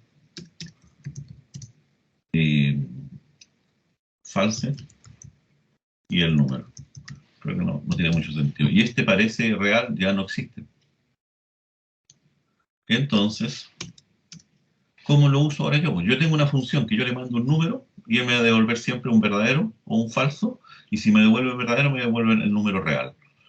Entonces, acá yo implemento esto y digo ahora if status igual true, entonces voy a decir parent número es real. Y voy a escribir el número que a mí me devolvieron, que sigue siendo número. Lo acabo de transformar. Una función. En caso contrario,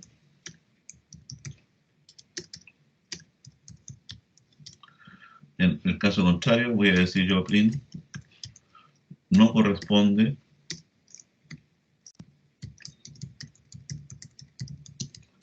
a un número real. Punto.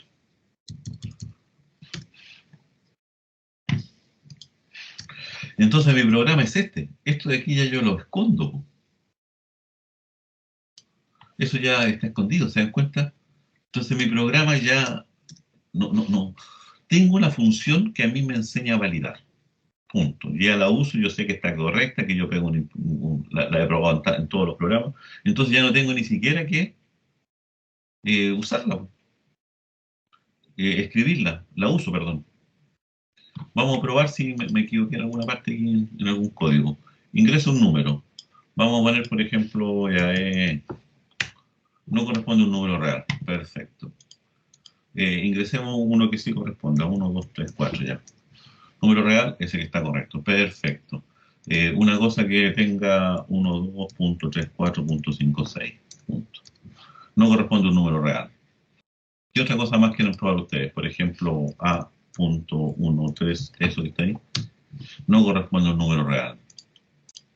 Uno que sí corresponde a 1.2, número es real. Falta una prueba. ¿Qué pasa si yo pongo lo siguiente? 1 punto.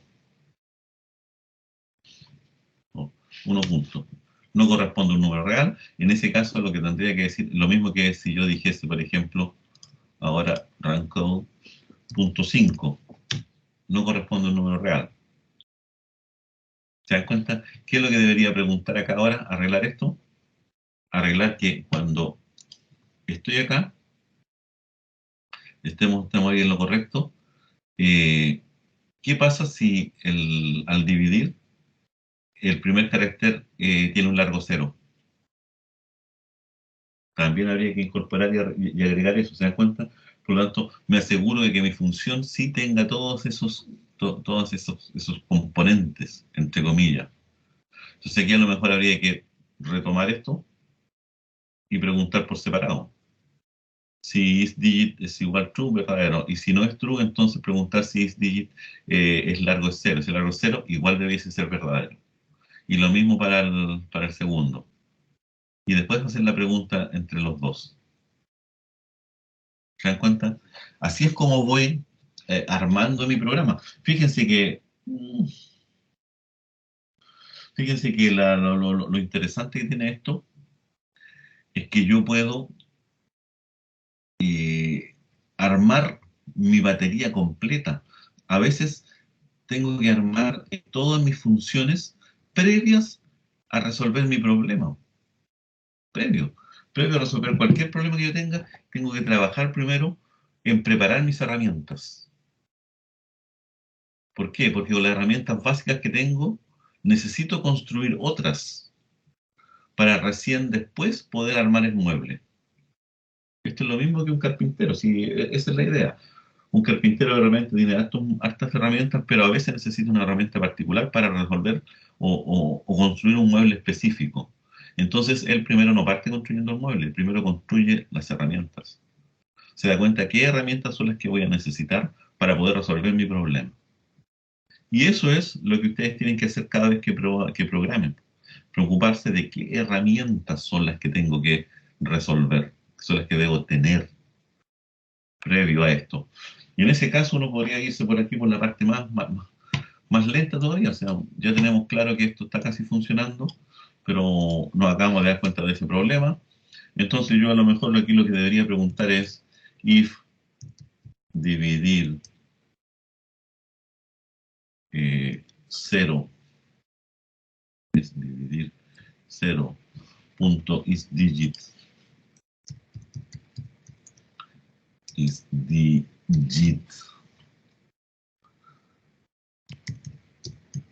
igual true. Estamos ahí.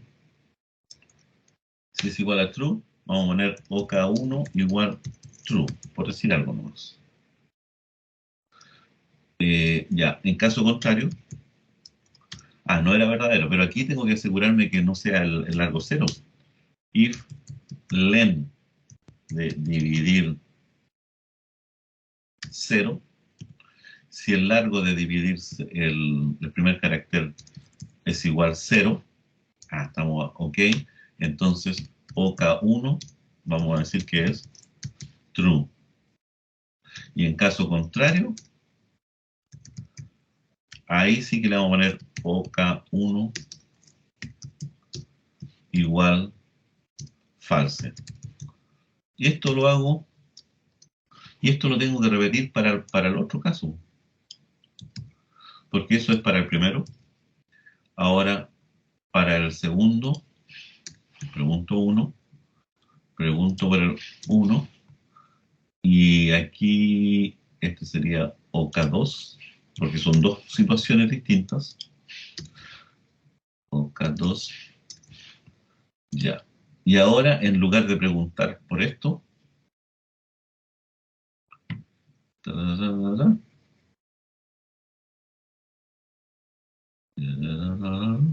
ya, y en lugar de hacer esto, entonces ahora yo lo que voy a preguntar es si OK1 es igual true and OK2 es igual true. Si estamos en lo correcto, entonces yo lo hago, devuelvo. Probemos ahora. Ingreso un número. Ya, vamos a probar todo lo mismo en adelante. Siempre que hago pruebas tengo que probar todos. Estamos correctos y se lo hace bien. ¿Qué pasa ahora si ejecutamos puras letras? También lo estamos correctos. ¿Qué pasa ahora si ponemos 1.2.3? También no corresponde. ¿Qué pasa ahora si pongo yo 12.w? No corresponde. ¿Qué pasa ahora si yo pongo el 12.45? Sí corresponde, es un número real. Ahora vamos a ver el caso, ¿qué pasa si yo pongo 1 punto? ¿Es un número real? ¿Qué pasa ahora si yo pongo .5? Número es real. Es decir, ya tengo resuelto con todo este código, miren, todo el código. Todo este código lo tuve que hacer ¿para qué? Para poder ejecutar todo esto. Y esto es lo que yo debería después incorporar en una biblioteca mía, en donde yo voy poniendo todas mis instrucciones. Y las voy incorporando nomás y punto. Y después las importo nomás. Tal como importo las bibliotecas adicionales que nosotros vamos a estudiar, la importo esa biblioteca nomás. Y de esa Profe, manera, ¿sí? disculpe, si usted quisiera ahora convertir todo ese código en una biblioteca, ¿cómo lo haría? ¿O eso se La ve en manera, otra? no, la manera más simple es que tú tomes este código, ese código, ¿cierto? Lo copias, te crees un nuevo archivo, eh, pegas, ah, pegas eso, esto no, solamente la función, solo la función, solo la función. La vas a guardar, yo le voy a poner acharaya.py por mientras nomás, después vamos a ver cómo arreglarlo ahí mismo. Y ahora, acá, esta es la manera más rápida de hacerlo, lo más bruto. La elimino de acá. Y acá en la biblioteca de import, yo voy a poner import acharaya.py. Import, así le puse, ¿no?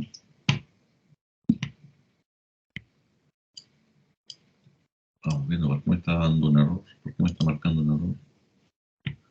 Import acharaya. Ingresa número, por ejemplo 1.2. Válida real is not definido. Ah, sí. Ya. Vamos a. Aquí debería ponerle yo acharaya.eso. ¿Se dan cuenta? De la biblioteca acharaya voy a ir a sacar el valida. Eso lo vamos a ir mejorando después en todo caso. Import acharaya as ha. Para no tener que escribir acharaya. ¿Qué es lo que. Esto es un. Adelantando un poco lo que vamos a ver con el tema de la biblioteca. Estoy importando una biblioteca. Ojo, la biblioteca mía, la que yo acabo de crear. Puede ser cualquiera. La voy a importar, pero le voy a poner un alias para no tener que escribir a cada rato acharaya. HA. ¿Se dan cuenta? Entonces, cada vez que yo quiera invocar a las funciones que están en mi biblioteca, les pongo ha.valida real. ¿Sí se puede? Sí se puede. Hay otra forma de hacerlo, es from. ¿Dónde está? ¿Dónde escribí? qué me sale eso?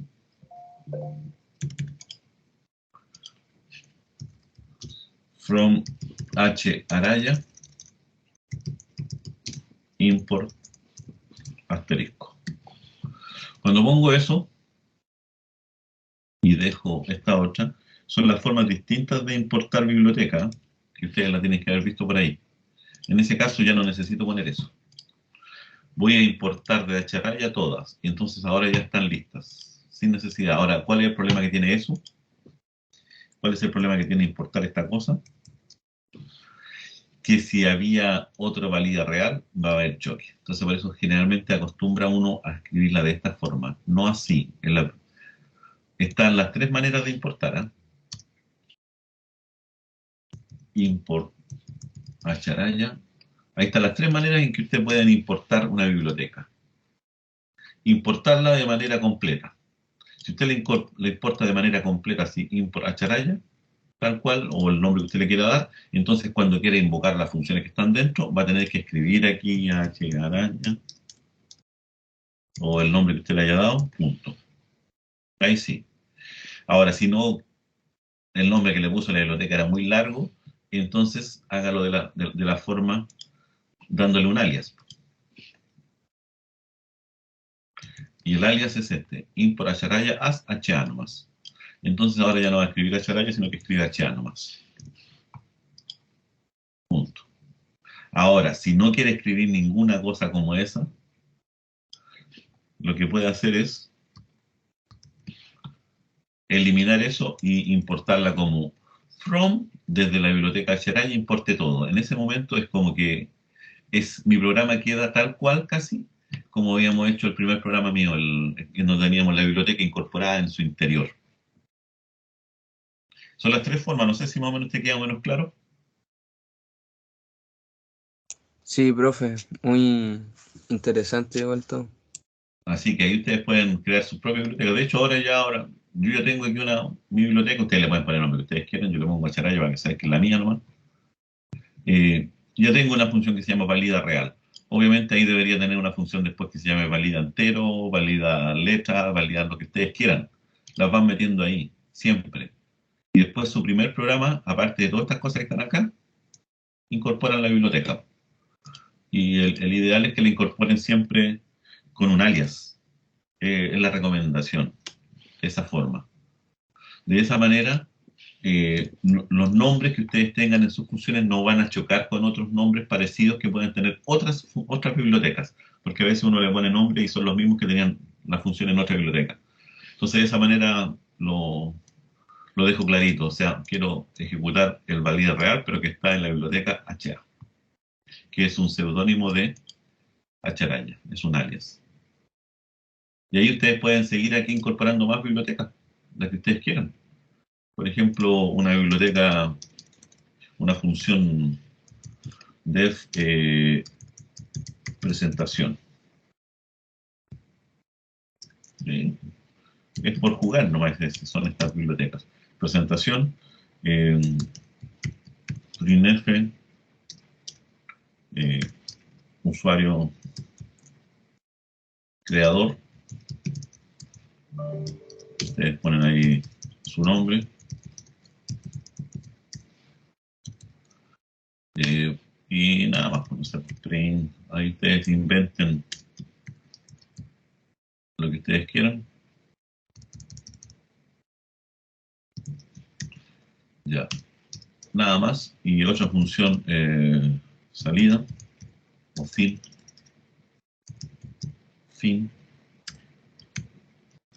Y aquí ponen print. Eso es todo. Y print. Ahí, esto es a modo de ejemplo más que estamos aquí viendo. Tengo dos funciones más. Las voy a grabar. Voy a ir a mi programa. Y entonces, lo primero que voy a hacer acá es ha.presentación.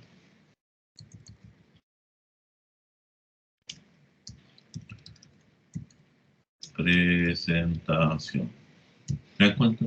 Ya no tengo que escribir nunca más la presentación, pues lo mismo que la finalización. HA.fin. Entonces ahora ejecuto esto. Ahí dice creador. Nada que ver otra vez. Siempre me equivoco con esta cosa. Eso es todo. ¿Se dan cuenta cómo voy incorporando? Ahora nunca más me preocupo de escribir esa presentación. Obviamente la presentación tiene que ser una cosa bonita, ¿cierto? Aquí una cosa bonita que tienen que hacer algo que sea así como que genere alguna cosa interesante, limpiar la pantalla, todas las cosas que ustedes quieran ahí. Eso lo hacen acá. Y esa es su biblioteca general. Esa es la biblioteca que ustedes van a ir rellenando. Ahora, cuando ustedes envíen mis tareas, algún trabajo, tienen que incorporar esta biblioteca. Porque si no la incorporan, después cuando yo ejecute mi programa no la voy a encontrar y me va a dar error. Eso es fundamental, ¿no? Las bibliotecas, mientras no sean bibliotecas estándar del sistema operativo, entonces yo tengo que, cada vez que entregue un proyecto, tengo que incorporar mi biblioteca, tengo que entregar la biblioteca. ¿Quedan dudas? Profe, ¿Sí? una duda, pero con respecto al tema del... Si me podía agregar a la clase en el LMS, a mí todavía aún no me sale. No, eso lo dijimos, tienen que verlo con el director de escuela nomás, yo no voy a ingresar a nadie porque si no a mí se me provocan muchos problemas y después los alumnos me patalean a mí. Tengo un alumno que está revolviendo la semestre pasado y no es culpa mía. Y Es yo que por ya me han dado hacerlo... hartos correos y no responde nadie, entonces no quiero perderme o atrasarme tanto con las clases. por mientras sigue pidiéndole a tus compañeros, pero yo no te puedo incorporar. Bueno, ¿Cuándo va a ser complicado? Cuando hagamos la evaluación, por eso, pero todavía falta un par de 3 semanas, así que no hay drama. Eh, Así que voy a preguntarle también a Pablo cómo están las respuestas que le han dado los estudiantes, porque eso lo conversamos ya. A todo esto, se supone que todas estas cosas yo las tengo que dejar en un GitHub, ¿cierto? Porque ahí me pregunta algo, si me dicen, ojo, el Pablo tiene como 500.000 solicitudes, pero igual, pinchenlo igual no. Me dicen si puedo subir el código, sí, voy a recordar el... Acuérdense, con usted trabajamos el tema del GitHub, ¿no?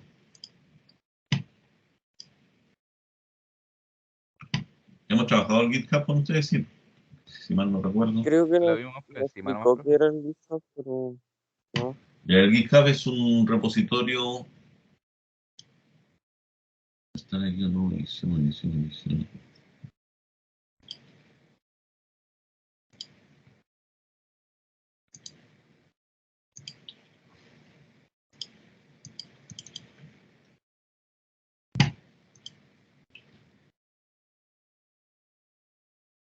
¿Dónde está?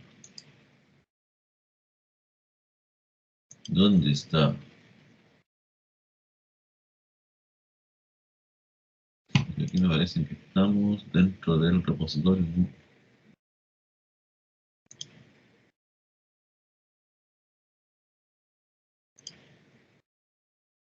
Ah, que esto no lo metió todavía al GitHub.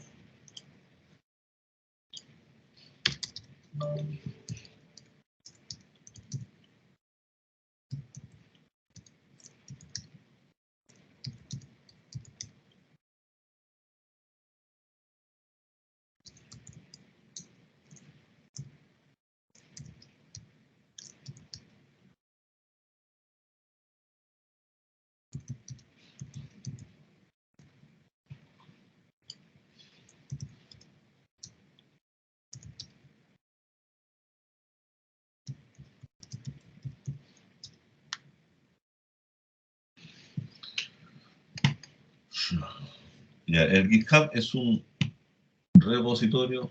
Aquí debería aparecer ya.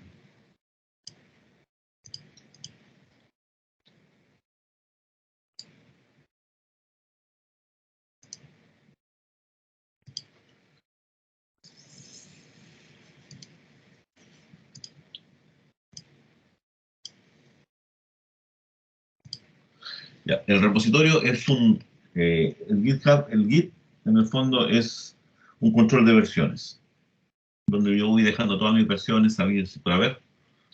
Y el GitHub es un repositorio de versiones, pero es un repositorio que está en la nube. Yo tengo aquí mi propio repositorio. Cada vez que yo meto mis programas a esta carpetita, después yo me tengo que ir acá a esta aplicación. La pueden tener esa o pueden hacer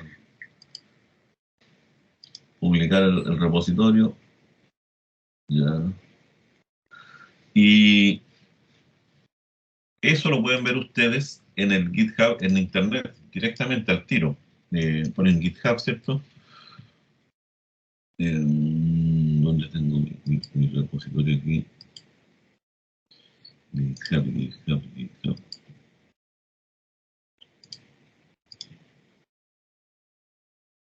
Ya, ahí tengo el repositorio.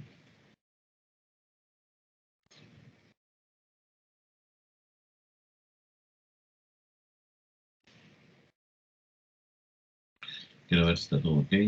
Está todo ok.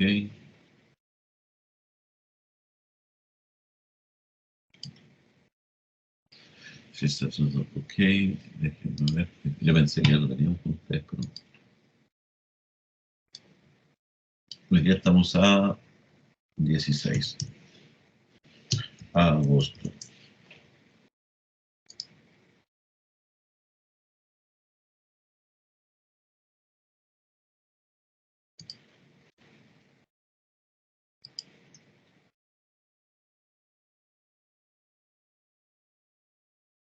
Ahí estamos. La primera vez después es más fácil, por si acaso, después no tengo un chato en toda esta cosa.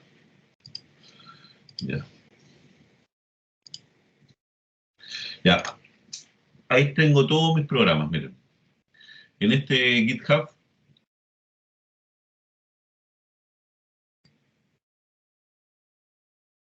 voy a copiarlo. La dirección pueden ustedes ingresar directamente al mío y no hay drama y van a ver todas las mismas cosas. Voy a irme acá. Voy a activar la edición. Voy a añadir un URL. Nombre GitHub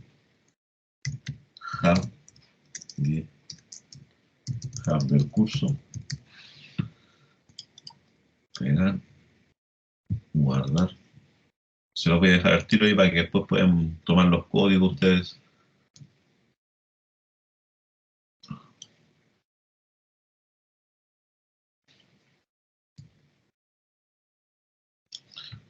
¿No? Edición.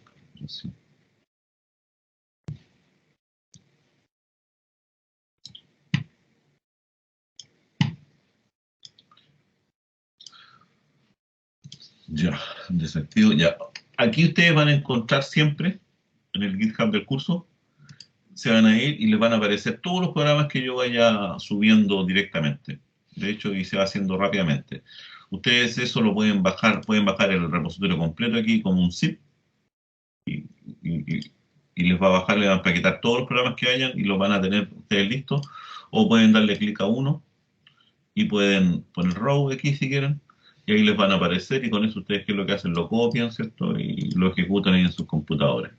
O lo pueden bajar, como dije yo, directamente.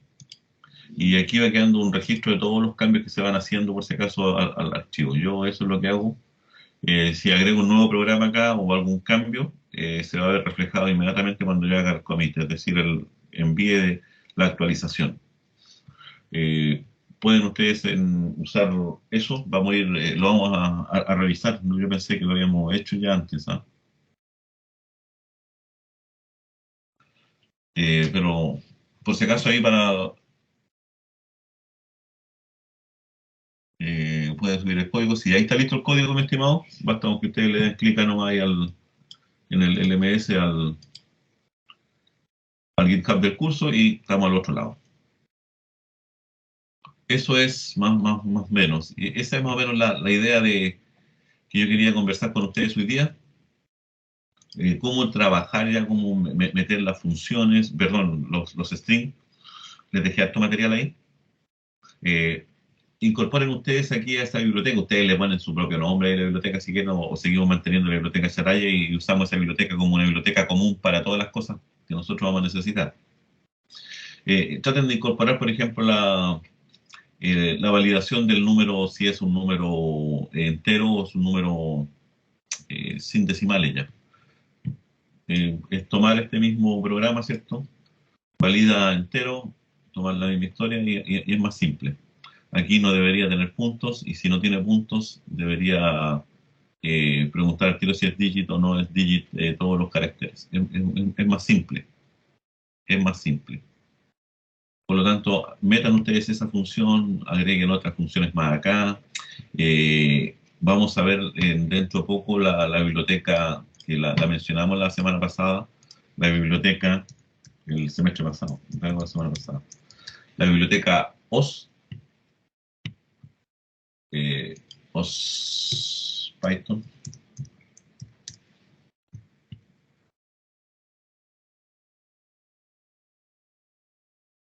La biblioteca no se llama Python OS. Ya la biblioteca OS de Python, el módulo OS, en realidad debería ir no a la biblioteca, sino de Python, ¿no? Directamente, ¿no? ¿Para qué nos vamos a aquí hay otra biblioteca, le vamos a echar otra miradita más. Esta. La biblioteca OS. Búsqueda rápida, OS.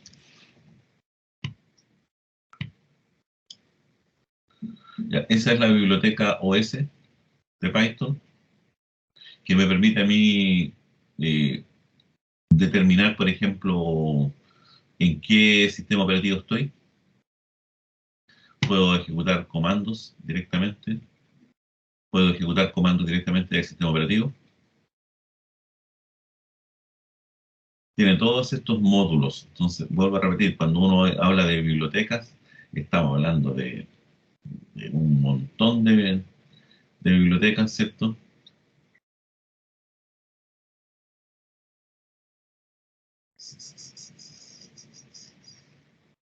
Por ejemplo, OS UNAME, dice, retorna información que identifica el sistema operativo actual.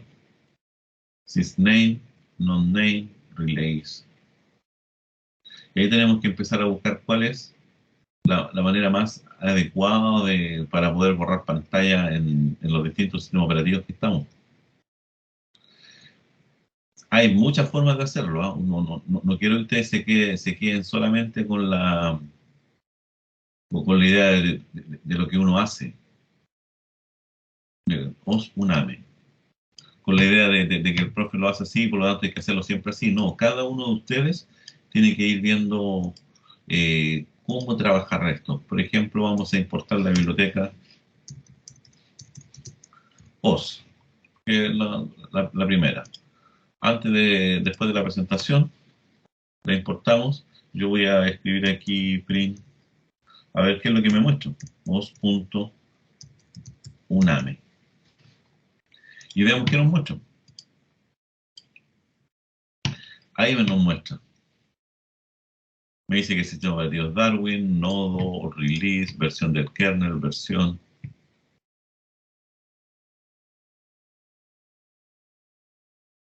Puede ser que me sirva, puede que no me sirva, pero ahí tenemos la información. También tenemos otra biblioteca más. Ustedes la pueden aquí ir a trabajar. De eso se trataba esta cosa, este semestre. La biblioteca System.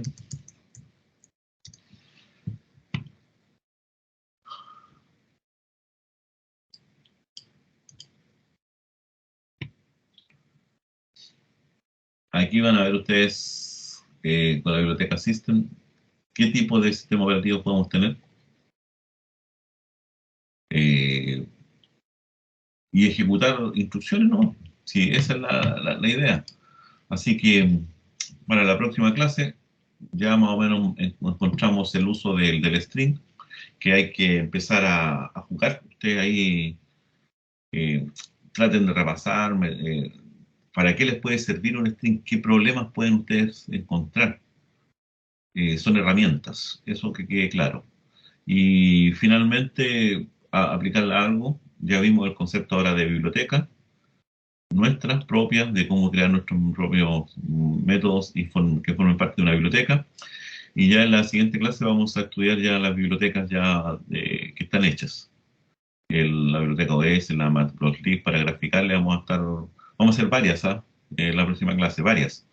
Pero la responsabilidad es que ustedes tienen que echarle una manito y estudiarlas nomás, y probarlas. Así que eso es, por mis estimados. Los dejo cordialmente invitados. Están aquí ya todas el material que necesitamos para esta primera clase. Después van a ejemplificar cosas como esta también con Philip. Pregunten ahí todo lo que hay que preguntar. Acuérdense del GitHub del curso. Así que eso sería todo. Apenas el video esté listo, disponible, yo lo voy a subir.